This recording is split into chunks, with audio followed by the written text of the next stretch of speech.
pratiquer, ne pas être seulement ceux qui l'écoutent, que la grâce de t'écouter soit relâchée sur nous. Tout ce qui va nous amener à être absent d'esprit, que cela soit annulé.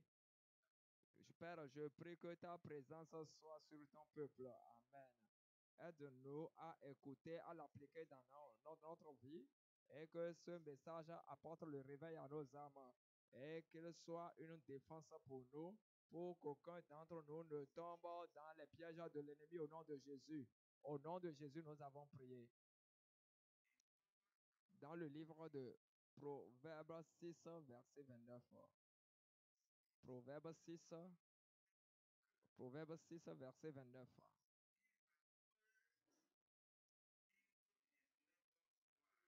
Il en est de même pour celui qui va vers la femme de son prochain.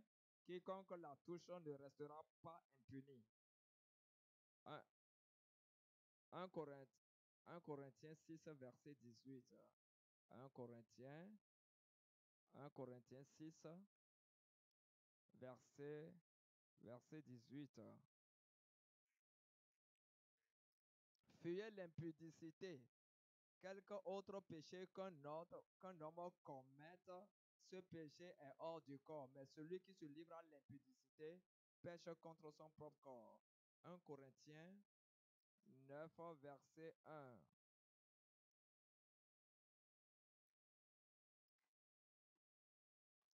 1 Corinthiens 5, verset 9. On entend dire généralement qu'il y a parmi vous de l'impudicité et une impudicité telle qu'elle ne se rencontre pas même chez les païens. C'est au point que l'un de vous a la femme de son père et vous êtes enflé d'orgueil et vous n'avez pas été plutôt dans l'affliction afin que celui qui a commis cet acte fût ôté du milieu de vous. Pour moi, absent de corps, mais présent d'esprit, j'ai déjà jugé comme si j'étais présent celui qui a commis un tel acte. Au nom du Seigneur Jésus, vous et mon esprit étant ensemble avec la puissance de notre Seigneur Jésus-Christ. Verset 9. Je vous ai écrit dans ma lettre de ne pas avoir des relations avec les impudiques, non pas d'une manière absolue avec les impudiques de ce monde, ou avec les cupides et les ravisseurs, ou avec les idolâtres. Autrement, il vous faudrait sortir du monde. Maintenant, ce que je vous ai écrit, c'est de ne pas avoir des relations avec quelqu'un qui, se nommant frère, est impudique ou cupide ou idolâtre ou outrageux ou ivrogne ou ravisseur, de ne pas même manger avec un tel homme. Qu'ai-je en effet à juger ceux du dehors? N'est-ce pas ceux du dedans que vous avez à juger? Pour ceux du dehors, Dieu les juge. Ôtez le méchant du milieu de vous.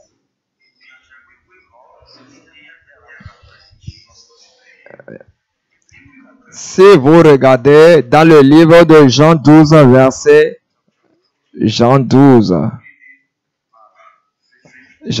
verset 15. Et je sais que ces ordres sont esprit et vie, et ces commandements sont la vie éternelle. Son commandement est la vie éternelle. Chapitre 13, verset. Si vous connaissez ces choses, heureux êtes-vous si vous les pratiquez. Donc, il nous a ordonné de fuir la fornication et l'adultère. Nous avons été ordonnés depuis l'Ancien Testament et au Nouveau Testament à ne pas commettre l'adultère et la fornication. Nous traverserons assez de passages de la Bible pour découvrir ces commandements et avertissements. L'adultère et la fornication, c'est le même acte.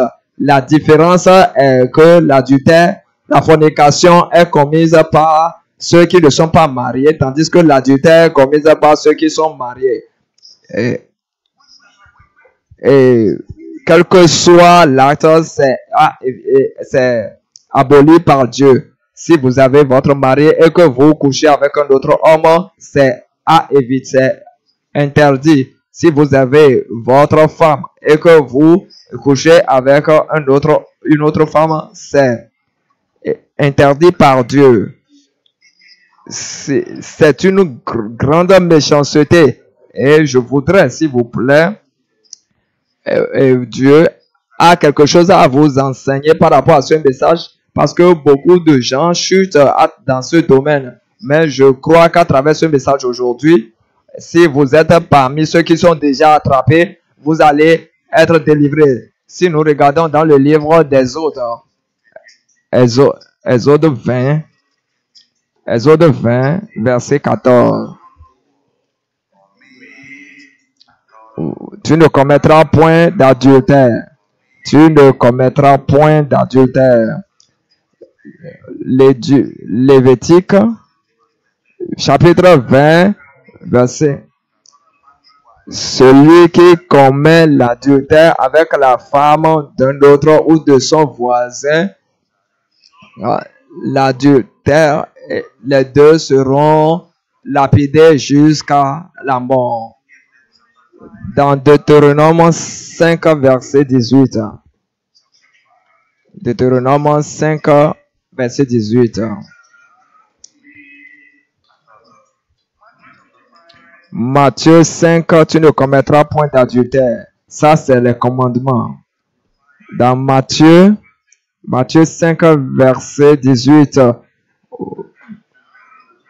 vous avez appris que tu ne commettras point d'adultère. 1 Corinthiens 6, fuyez l'impudicité. Tout autre péché. Fuyez l'impudicité. L'impudicité est interdite. L'adultère est interdite. Dans 1 Corinthiens 7, verset 1. Pour ce qui concerne les choses dont vous m'avez écrit, je pense qu'il est bon pour l'homme de ne point toucher de femme. Toutefois, pour éviter l'impudicité, que chacun ait sa femme et que chaque femme ait son mari. Pour éviter quoi? La fornication. Chapitre 10, verset 8. 1 Corinthiens 10, verset 8. Ne nous livrons point à l'impudicité comme quelques-uns d'eux s'y livrèrent, de sorte qu'il en tomba 23 000 en un seul jour. La fornication est interdite. Dans Galates 5, verset 19, en tant qu'enfant de Dieu, et que vous commettez ces actes, c'est que vous détruisez votre mariage. Si vous prenez la Bible et que vous commettez ces choses, c'est que vous n'êtes plus chrétien. Vous allez développer de l'inimitié avec votre mari ou votre bonne femme. Parce que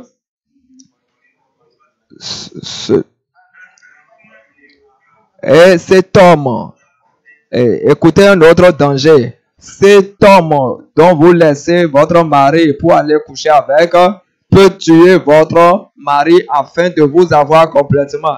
Et après avoir tué votre mari et que ses yeux sont ouverts, il s'enfuira de vous et vous allez demeurer veuve toute votre vie. Est-ce que vous comprenez ce que je dis? Cette femme que vous laissez votre femme pour aller coucher avec peut vous empoisonner pour pouvoir et même vous tuer pour prendre les... Pourquoi il vous dit que il vous aime? Il n'y a aucune vérité. Elle peut faire ça avec un homme ou un autre. Il peut vous empoisonner. Parce que c'est Satan qui est au contrôle en ce moment. Dieu n'est plus là.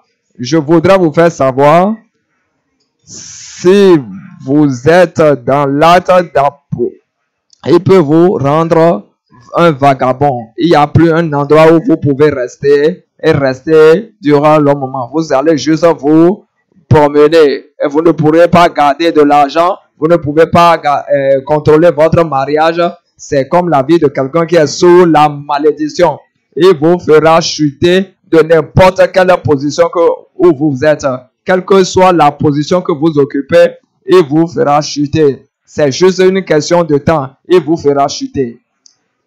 Quelle que soit votre richesse, il peut tout éroder en un seul jour. Tout l'argent partira. Tout partira. C'est un désastre pour quelqu'un de rentrer dans le péché de la fornication et de l'adultère. Cela a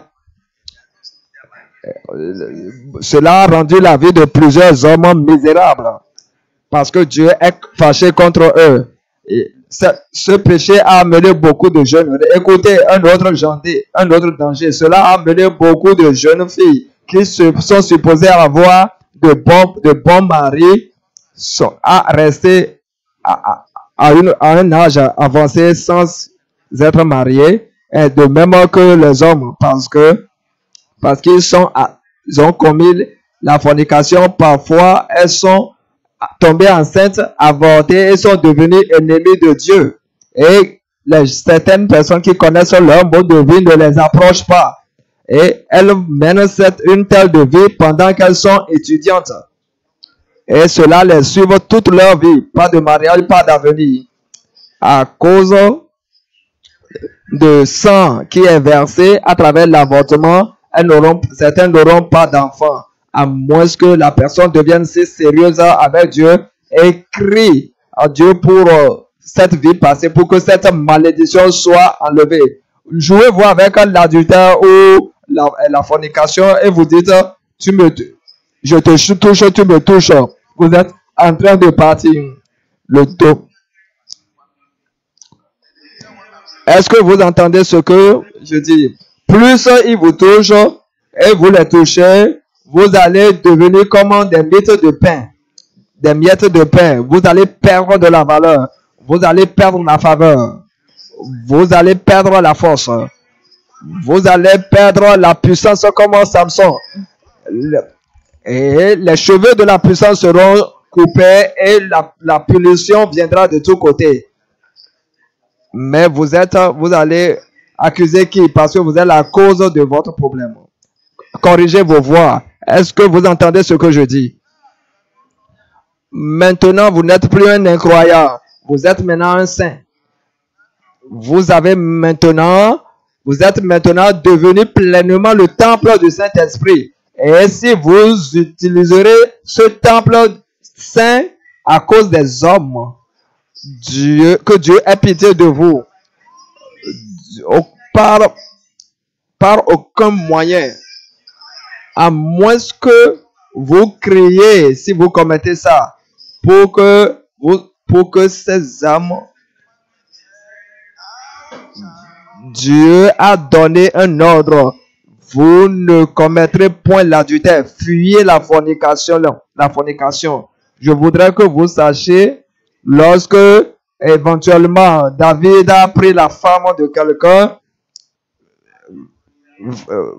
est vrai ou faux, il a finalement fait tuer le mari de la femme, mais il a souffert de cela toute sa vie.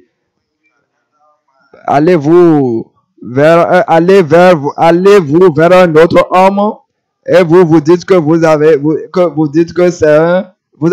un mari. Non, vous êtes un ennemi à ce mari parce que vous voulez sa mort. Vous êtes une femme et vous allez vers un autre.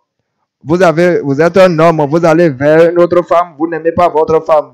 Vous aimez votre ministère et que vous commettez l'adultère et fornication. Vous n'aimez pas votre ministère. Si vous allez dans le livre de Psaumes, vous verrez comment David a commis le mal et il est allé tuer le mari de la femme. Cela peut empêcher quelqu'un d'être marié dans la vie et avoir des enfants et amener la mort prématurée et la tristesse à jamais. Cela peut amener la mort prématurée et la tristesse à jamais dans la vie. Je ne sais, s'il vous plaît, je ne sais ce que dans cette vie présente, vous allez voir que rien ne marchera pour vous à cause de la fornication et de l'adultère. Je vous ai dit, parler du cas de Samson qui était puissant. Il cherchait la puissance après avoir chuté, mais il n'y avait plus la puissance. Et voilà comment on l'a appris. Et les gens se moquaient de lui. Et on se moquait de lui.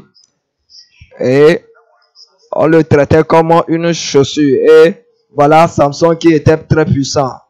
À cause de l'amour, il est mort d'une mort honteuse.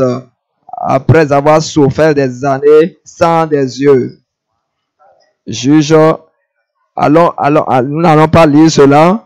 Enfants de Dieu, rappelez-vous, lisez 1 Corinthiens 5, verset 1 à 5, 9 à 13, Proverbe 7, verset 5 à 23. Vous allez voir comment ceux-là qui ont pratiqué ces choses, cela leur a coûté la vie. Ils sont allés dans ces pratiques dans l'idée que c'est intéressant, mais ils ont perdu leur vie. Dans Proverbe 7, verset 5.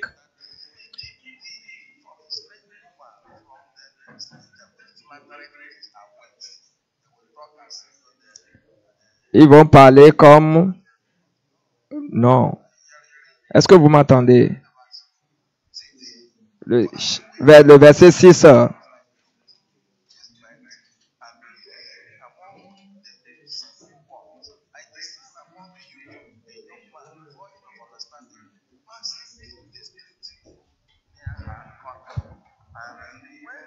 Je remarquai les jeunes gens, un garçon dépourvu de sens.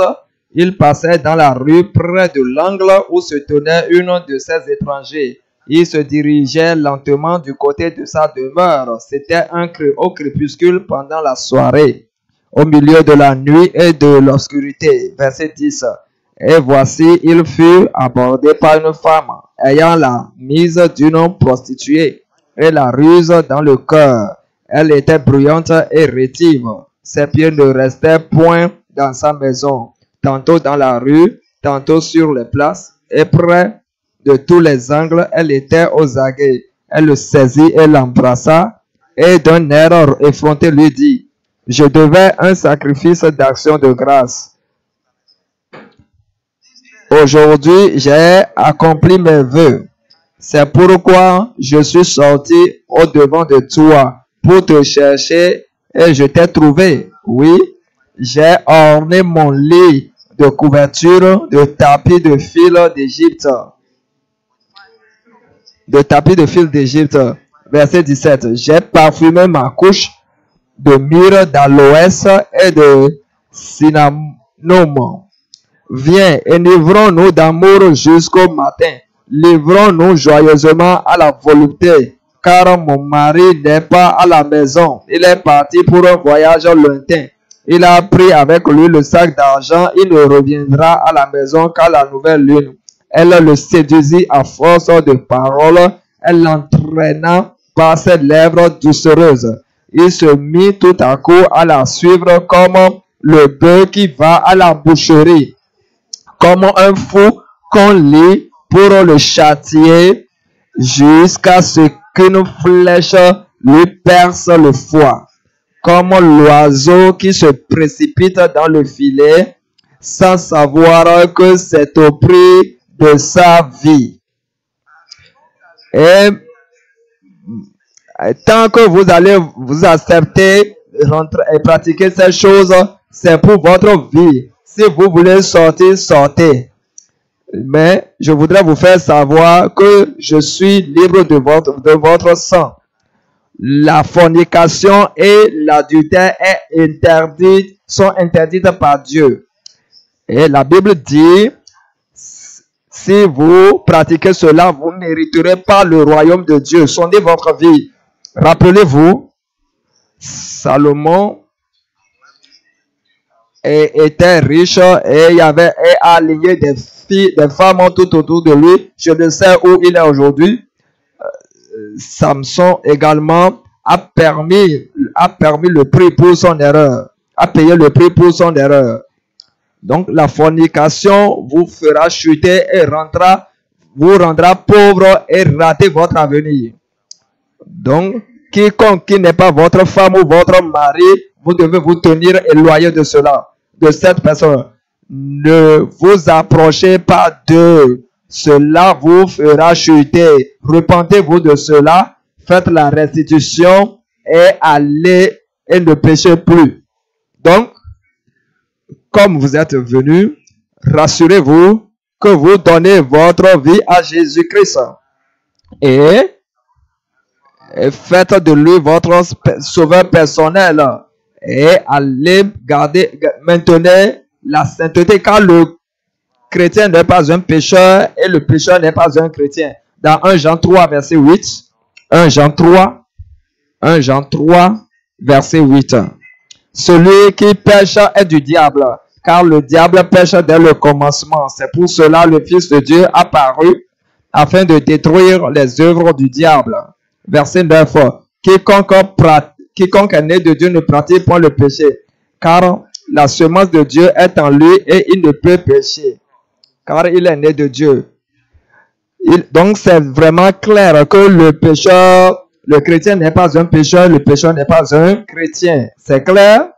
Est-ce clair? Gloire à Dieu. Si vous êtes là et vous vous demandez c'est quoi un péché, regardez 1 Jean 5, verset 17. Toute iniquité est péché, ce qui signifie la colère est un péché, la haine est un péché, l'envie est un péché, l'orgueil, l'incrédulité, le manque de pardon, l'amertume, la malignité, garder des rancunes, la cupidité, toutes ces choses sont de terribles péchés. Parler mal des gens, et les commérages, la médisance, jurer le ciel et la terre, avoir des idoles, fabriquer des idoles, adorer des idoles, visiter les féticheurs pour faire des charmes, ou bien vous appartenez à une secte secrète, des sectes universitaires, internationales, locales. Toute forme d'occultisme est un péché, une méchanceté terrible aux yeux de Dieu. C'est pourquoi si vous avez leurs biens, que ce soit des bagues ou des boucles d'oreilles, rassemblez tous leurs biens, leurs propriétés et brûlez-les. Et acceptez Jésus-Christ dans votre vie comme votre Seigneur Sauveur personnel. Je voudrais vous faire savoir, tous ces gens qui sont dans le vol, toutes sortes de vols, enlever les porte-monnaies, voler là où vous travaillez, voler de la poche de votre mari, de votre femme, de vos parents, ou vous êtes parmi ceux-là qui brisent les foyers, ou peut-être vous êtes impliqué dans les jeux de hasard, ou bien les vols à main armée, toute forme de vol, c'est un terrible péché. Ou bien vous volez lors de l'examen, c'est un terrible péché. Corrigez vos voies. Et tous ces gens-là qui sont impliqués dans la fraude, vous trompez les gens, les blancs comme les noirs, ou si vous êtes parmi ceux-là, repentez-vous, corrigez vos voies. Et je ne dis pas, n'amenez pas l'amener à l'église, ne nous amenez pas cet argent, nous n'en avons pas besoin du tout. Corrigez vos voies. Ou bien vous êtes impliqué dans la masturbation, dans la fornication, dans l'adultère, ou bien vous êtes prostitué, vous vendez votre corps pour de l'argent, ou vous visitez les prostituées, ou bien vous êtes impliqué dans l'avortement, tuer les bébés non-nés, vous devez vous en repentir et dire à Dieu, je suis désolé. Ou bien vous êtes dans l'homosexualité, le lesbianisme, et ça c'est une grosse méchanceté contre Dieu, contre l'humanité, ou êtes-vous parmi ceux-là qui sont des tueurs, des meurtriers, qui sont dans des tueries rituelles, et l'assassinat de haut niveau, verser le sang humain. Aucun meurtrier n'a de part dans le royaume de Dieu. Aucun meurtrier ne pourra rentrer dans le royaume de Dieu. Et repentez-vous et promettez à Dieu de ne plus le faire. Êtes-vous kidnappeur, vous enlevez les gens pour vous faire de l'argent? Si vous êtes impliqué dans ces choses, nous n'avons pas besoin du tout de votre argent. Êtes-vous parmi ceux-là? Vous frappez votre femme, ou bien vous vous battez avec votre mari, ou vous lui désobéissez, ou à vos parents, ou bien vous désobéissez à la parole de Dieu, repentez-vous et dites, je suis désolé, à Dieu je suis désolé. Ou peut-être là où vous travaillez, vous ne faites pas le travail, vous prenez le salaire, vous êtes un voleur. Ou vous voulez aider l'entreprise à faire chuter l'entreprise. Ou les gens travaillent pour vous et vous ne les payez pas. Vous devez les payer et Dieu vous bénira. Corrigez vos voies. Ou peut-être vous prenez des pourboires, vous donnez des pouvoirs, ou vous exigez de l'argent des gens à cause de votre position. Vous devez vous en repentir et dire à Dieu, je suis désolé. Ou peut-être vous fumez la cigarette, les chanvres indiens, l'héroïne, la cocaïne, ou vous vendez, vous en achetez aux gens, ou c'est votre commerce, c'est un péché. Ne le vendez plus, n'en achetez pas aux gens, et repentez-vous et promettez à Dieu de ne plus le faire. N'amenez pas cet argent ici, nous n'en avons pas besoin. Ou peut-être vous êtes parmi ceux qui prennent les boissons alcoolisées locales, ou bien vous êtes impliqués à prendre les boissons, les bières locales, les boissons fortes et importées ou locales. Repentez-vous et dites à Dieu, je suis désolé, vous n'allez pas en boire, vous n'allez pas en vendre, vous n'allez pas donner à quelqu'un, corrigez vos voies et Dieu vous bénira. Je ne sais le mal dans lequel vous êtes. Êtes-vous dans le fait de changer la couleur de votre peau, devenir clair dans la nuit? Ou vous êtes dans le commerce de maquiller les gens? Repentez-vous et dites à Dieu, vous n'allez plus faire. Ou bien vous êtes marié et divorcé, ou bien vous êtes deuxième femme, troisième femme. La Bible dit, le mariage est entre un homme et une femme, jusqu'à ce que la mort vous sépare. Regardez dans votre Bible, dans Matthieu 19, chapitre 19, verset 4, je lis. Il répondit, n'avez-vous pas lu que le Créateur au commencement fit l'homme et la femme, et qu'il dit, c'est pourquoi l'homme quittera son père et sa mère, et s'attachera à sa femme, et les deux deviendront une seule chair. Ainsi, ils ne sont plus deux, mais ils sont une seule chair. Que l'homme donc ne sépare pas ce que Dieu a joint. Ce que Dieu a joint, aucun homme ne devra séparer cela, ne doit pas détruire cela. Le mariage est entre un homme et une femme jusqu'à ce que la mort les sépare. Et si vous avez quitté votre mari, retournez à lui. Si vous avez renvoyé votre première femme, ramenez-la. Et si vous êtes deuxième, troisième femme, ramassez vos bagages et retournez chez vos parents. Vous n'avez pas de marié. Si vous êtes l'homme qui a marié 4, alors libérez les deux à partir du deuxième ou troisième et gardez votre première femme. Gloire à Dieu. Corrigez vos voies et Dieu vous bénira. Honnêtement, Dieu vous bénira. Gloire à Dieu. N'oubliez pas, si vous êtes parmi ces gens qui peinturaient, qui vernissaient vos mains, vos pieds, vos yeux, votre corps, ou vous portez des faux cils, des faux ongles, des faux nez, des perruques, des mèches, des boucles d'oreilles, des chaînes, vous devez vous en repentir et dire à Dieu, je suis désolé, je ne le ferai plus. Ou bien vous vous habillez pour monter, pour exposer votre nudité, vos jambes, vos aisselles, votre poitrine. Le chrétien n'est pas un séducteur et le séducteur n'est pas un chrétien. Donc, repentez-vous de ces choses et dites à Dieu, je suis désolé. Parce que Jérémie 4, verset 30 nous dit que quand la femme est dévastée, elle ira après les ornements. Chaque fois que la femme est dévastée, elle commence par se maquiller. Lorsque l'homme est dévasté, commence par se défriser les cheveux, se tresser comme les femmes, et on commence à parler comme les blancs. Corrigez vos voix. Est-ce que vous m'entendez? Et Dieu aura pitié de vous. La Bible dit, ces femmes qui portent des pantalons ou des hommes qui s'habillent comme des femmes, la Bible dit que c'est une abomination. Deutéronome 22, verset 5. Je lis, la femme ne portera pas un vêtement d'homme, ni l'homme ne portera un vêtement de femme. Car quiconque fait ceci est en abomination à l'Éternel ton Dieu. Tous ceux qui s'habillent comme cela sont quoi? Sont des personnes abominables. Et aucune personne abominable ne pourra rentrer dans le royaume de Dieu. Êtes-vous une femme et vous portez des pantalons, c'est un péché. Dans Apocalypse 21, verset 8, mais pour les lâches, les incrédules, les abominables, les meurtriers, les impudiques, les enchanteurs, les idolâtres et tous les menteurs, leur part sera dans l'étang ardent de feu et de soufre, ce qui est la seconde mort. Donc, corrigez vos voies pour que vous n'alliez pas en enfer. Sondez votre vie. Dieu vous aime de trop. Et c'est pourquoi il vous cherchait et vous a amené dans les élus de Dieu où il amène les âmes, vous transformera et vous rendra une personne sainte et éventuellement vous y serez au ciel à la fin. N'oubliez pas, dans Proverbe 28, verset 13, celui qui couvre ses transgressions ne prospère pas, mais celui qui les avoue et les délaisse obtient miséricorde. Dans Exode 12, verset 13, la Bible dit, quand je verrai le sang, je passerai par-dessus vous.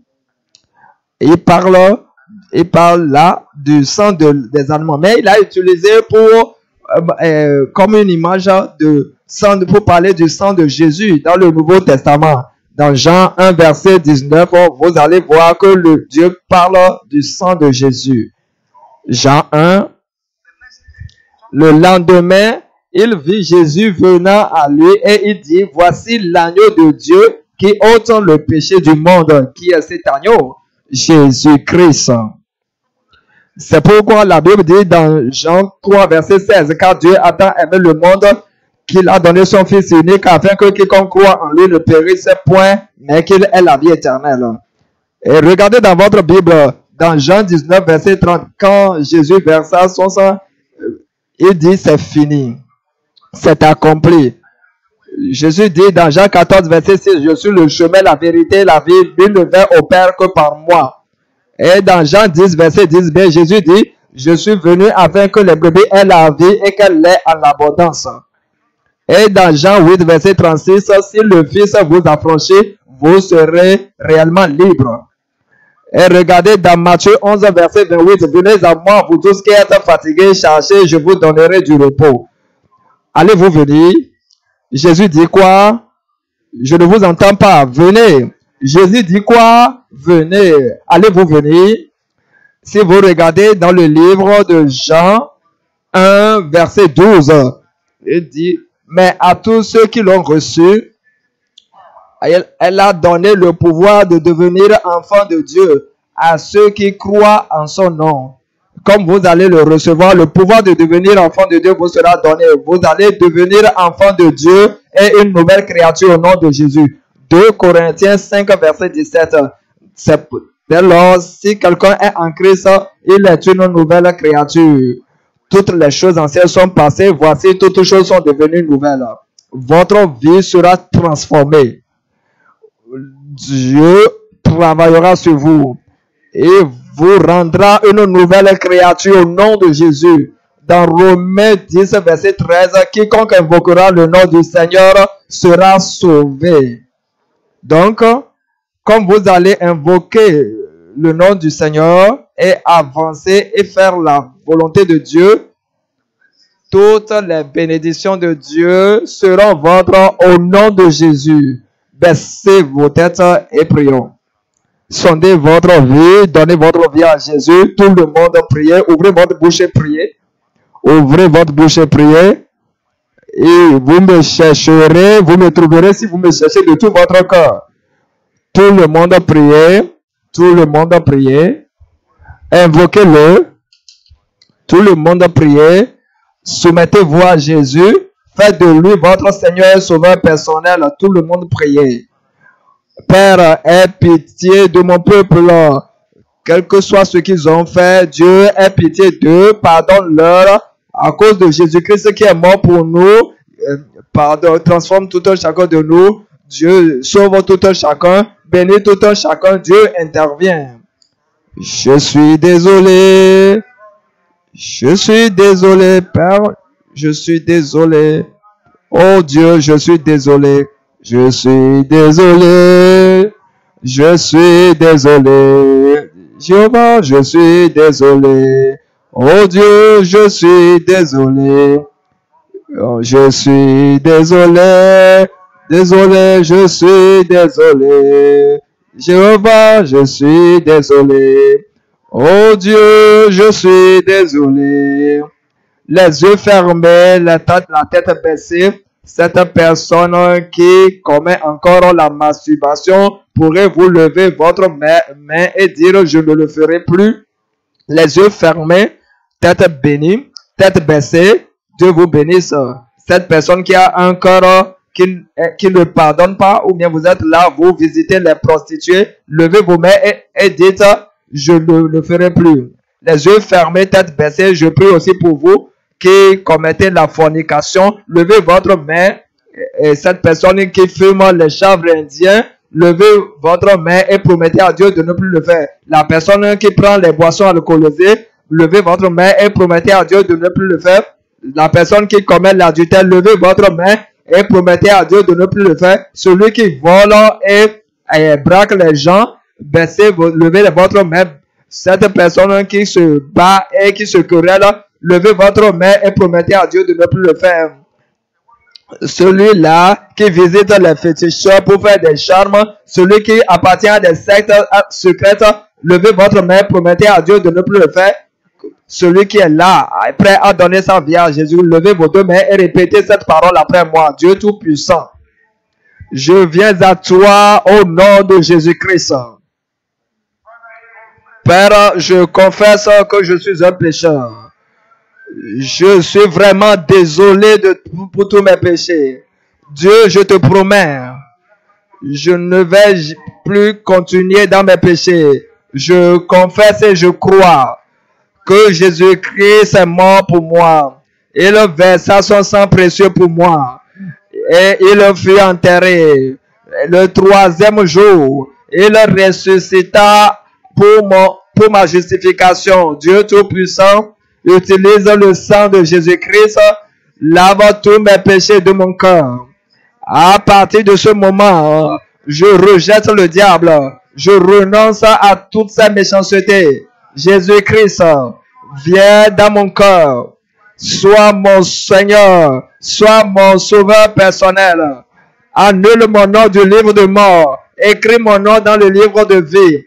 Donne-moi le pouvoir de ne plus pécher. Au nom de Jésus, j'ai prié. Amen. Gardez vos deux mains levées. Je prie pour vous. Chantez cette chanson. J'abandonne tout. J'abandonne tout. Tout à Jésus. Sauveur béni, j'abandonne tout. Gardez vos mains levées. Notre Père aux cieux, je viens à toi au nom de Jésus. Père, je te présente mes frères devant toi, quel que soit ce qu'ils ont fait, connu ou non connu par eux. Père, dans ta colère, souviens-toi de ta pitié. Toujours au pouvoir qui les amène à faire le mal. Par ton autorité, je brise le pouvoir de péché au nom de Jésus. Je revendique leur corps, âme et esprit à Jésus-Christ. Père, annule leur nom du livre de mort. Écris leur nom dans le livre de vie. Donne-leur le pouvoir de ne plus pécher au nom de Jésus. J'invoque le sang de Jésus. Au nom merveilleux de Jésus, nous avons prié. Amen. Et c'est Amen au ciel.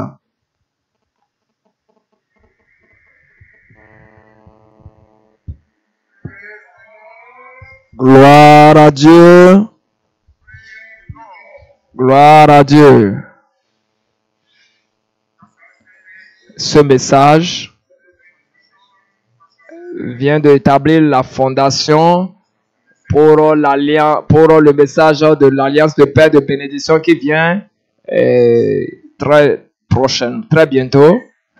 Maintenant, nous allons écouter le témoignage des grandes et puissantes choses que le Dieu des élus a fait parmi nous. Donc, si vous êtes là, Dieu vous a visité aujourd'hui, hier, dans nos programmes passés, vous avez besoin de sortir pour témoigner, allez du côté gauche du prêchoir. L'opportunité de témoigner vous sera accordée. Nous allons nous réjouir avec vous et la gloire sera retournée à Dieu.